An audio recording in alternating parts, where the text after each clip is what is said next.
Shalom Uraja, ¿cómo están todos ustedes? Transcurre ya nuestra segunda perashá en el Humash Vaikra, que hemos empezado el pasado Shabbat en la víspera de Purim. La primera mitad de Perashat Tzav revisa las diversas categorías de korbanot, de los sacrificios que ya habían sido introducidas, como lo hemos estudiado en Perashat Vaikra. La diferencia entre estas dos presentaciones, como lo señaló el Radatz, Rabbi David Tzvi Hoffman, un especialista, un especialista en el Humash Vaikra, que bien vale la pena estudiar sus comentarios. Como lo señalaba el Rab Hoffman, es que en Perashat Vaikra la Torá le habla a las personas que ofrecen los sacrificios, mientras que en Perashat Tzav la Torá se dirige ¿a quién? A los Kohanim.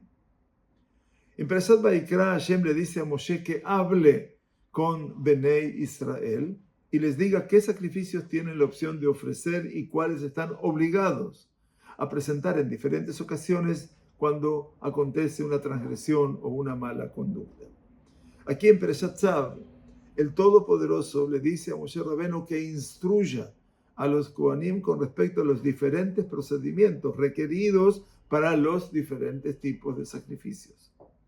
Esto explica las diferentes secuencias en las que se organizan los korbanot en estas dos perashiot. En Perashat Vaikra estudiamos la Sagrada Torá presenta los diferentes tipos de korbanot según las circunstancias en las que se realizan. Comienza con los korbanot, los sacrificios voluntarios, Olá, Minja y Shelamim. Y luego procede a los sacrificios que los individuos deben realizar bajo ciertas circunstancias. Hatat, por el pecado, Asham, por la culpabilidad, Ole Beyored, un korban que dependía de la economía del oferente. Desde la perspectiva del pueblo, los sacrificios se dividen según las circunstancias en las que se justifican. En Perashat Tzav, por el contrario, los korbanot dividen entre los Kodashé Kodashim, quiere decir sacrificios que no participa la persona que presenta la ofrenda, porque son Kodashé Kodashim, los más sagrados de los sagrados, y Kodashim Kalim, los sacrificios más leves, el sacrificio de Shelamim, por ejemplo, de este korban que se llama pacífico, Shelamim plural de Shalom, donde la mayor parte de la carne se entrega al individuo que ofrece el sacrificio. Dentro de la categoría de los Kodashé Kodashim, la Torá comienza con la Olá. Olá es que asciende, que se quemaba enteramente sobre el altar y luego continúa con los demás korbanot, la mayor parte de cuya carne se entregaba a los Kohanim. Esta perashá se presenta desde la perspectiva de los Kohanim, decíamos, y por lo tanto, explica Rab Hoffman, la atención se centra en el procedimiento requerido una vez que la ofrenda se lleva al Mishkan, en particular lo que el Kohen hace con la carne del sacrificio. Es interesante notar en este contexto que al discutir el Korban Olá, aquí en Perashat Tzav, la Torá enfoca específicamente en el Terumat HaDeshen, el barrer las cenizas, la obligación de los Kohanim de barrer, decíamos ayer, las cenizas del altar. En lo que respecta a los demás korbanot, la Torá indica qué parte del sacrificio se coloca en el altar, cuál es comida por los Kohanim y cuál se entrega a la persona que presenta el sacrificio. Por supuesto, esta discusión sería irrelevante en el contexto de la Olá. ¿Por qué? Porque todo el animal era quemado y elevado en el altar. Pero es revelador, sin embargo, que el ritual correspondiente al consumo de carne por parte de los Kohanim, cuando tratan con la Olá, es la eliminación de las cenizas. ¡Qué bueno!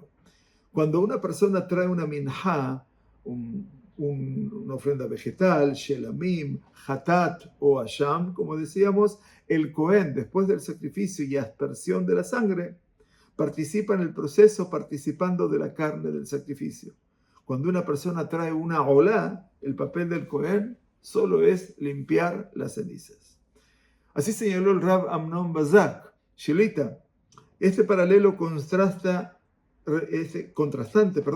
refleja la diferencia fundamental entre la olá, el que sube totalmente al Shamaim, y los sacrificios restantes. En lo que respecta a los demás korbanot, el Cohen funciona como socio del Todopoderoso, por así decirlo. El altar, que representa al Todopoderoso, el Mizbeach, recibe su porción del Corbán y el Cohen también recibe una parte. Pero cuando se ofrece una olá, los Kohanim cumplen el papel de custodios. En este contexto, los Kohanim ya no son socios del Todopoderoso, sino más bien sus siervos y mayordomos.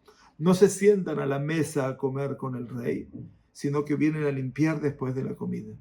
En ese sentido, el contraste entre la olá y los demás sacrificios significa la naturaleza dual de nuestra relación con el Todopoderoso. Idea maravillosa. Por un lado, Hashem nos ha asignado el papel de socios, aquellos con quienes Él ha elegido compartir la tierra y la responsabilidad de construirla y desarrollarla. Al mismo tiempo, sin embargo, siempre debemos ser conscientes de nuestra condición de subordinados, de abadim, como humildes servidores del rey. Aunque Él nos ha elevado a la estatura de socios, todavía permanecemos continua e incondicionalmente subordinados a su voluntad y sus mandamientos. Que tengamos una jornada excelente. Gracias por vuestra atención.